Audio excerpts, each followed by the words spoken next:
اے عرض وطن آج بھی اپنا یہ عہد ہے، اے عرض وطن آج بھی اپنا یہ عہد ہے، ہم حرف وفا خون سے تحریر کریں گے۔ محترم پرنسپل صاحبان، معزز اساتذہ کرام اور حاضرین محفل، السلام علیکم۔ اس سال ہم یوم جمہوریہ کا جشن نیشن فرسٹ کے سلوگن کے ساتھ منا رہے ہیں، جو ہمیں یہ پیغام دیتا ہے کہ ذاتی مفاد سے پہلے ملک کا مفاد مقدم ہے۔ 26 جنوری کا دن ہمارے دستور کی اہمیت کو اجاگر کرتا ہے، کیونکہ اسی دن ہمارا آئین نافذ ہوا، جس نے ہمیں حق حقوق کے ساتھ ساتھ فرائض کی بھی یاد دہانی کرائی۔ اگر ہم دستور کی پاسداری کریں اور نیشن فرسٹ کے اصول پر عمل کریں تو ہمارا ملک ترقی اور اتحاد کی راہ پر گامزن رہے گا۔ 26 جنوری کا دن ہمیں یاد دلاتا ہے کہ ہندوستان کی آزادی اور جمہوریت یوں نہیں ملی، بلکہ اس کے پیچھے برسوں جدوجہد، قربانیاں اور انگنت قربانی دینے والے لوگ شامل ہیں۔ ہمارے مجاہدین آزادی نے ذات، مذہب اور زبان سے اوپر اٹھ کر وطن کے لیے جدوجہد کی۔ مہاتما گاندھی، پنڈت جواہر لال نہرو، سردار ولبھ بھائی پٹیل، سبھاش چندر بوس کے ساتھ ساتھ مولانا ابوالکلام آزاد، اشفاق اللہ خان، بہادر شاہ ظفر، حکیم افضل خان اور محمد علی جوہر جیسے عظیم رہنماؤں نے ایک ہی مقصد کے لیے قربانیاں دیں، ایک آزاد اور باوقار ہندوستان۔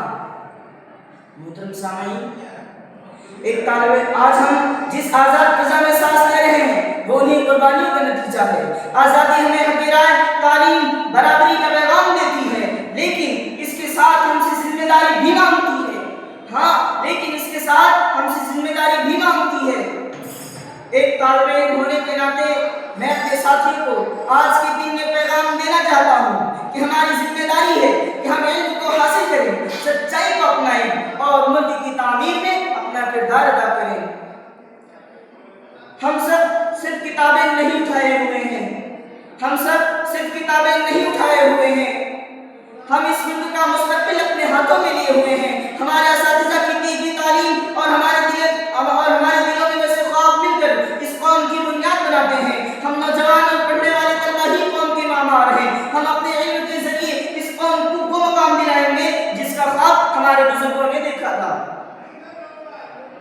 نیشن فرسٹ کو اپنا وعدہ بنا کر دستور کی عزت کرتے ہوئے ہم عہد کرتے ہیں کہ ہندوستان کو کبھی مایوس نہیں کریں گے۔ ہم یہ عہد کرتے ہیں کہ ہندوستان کو کبھی مایوس نہیں کریں گے۔ یہی 26 جنوری کا اصل پیغام ہے۔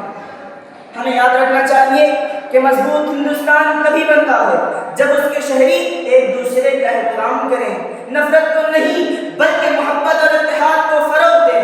آج کے دن ہم یہ عہد کریں کہ ہم اپنے آئین کی عزت کریں گے، قانون کی پاسداری کریں گے اور اپنے عمل سے اس آزادی کی حفاظت کریں گے۔ آخر میں اس شعر کے ساتھ میں اپنی گفتگو ختم کرتا ہوں۔ خوف آفت سے کہاں دل میں ریا آئے گی، خوف آفت سے کہاں دل میں ریا آئے گی، بات سچی ہے جو وہ لب پہ صدا آئے گی، دل سے نکلے گی نہ مر کر بھی وطن کی الفت، دل سے نکلے گی نہ مر کر بھی وطن کی الفت، میری مٹی سے بھی خوشبو وفا آئے گی۔ آپ کی سماعتوں کا شکریہ۔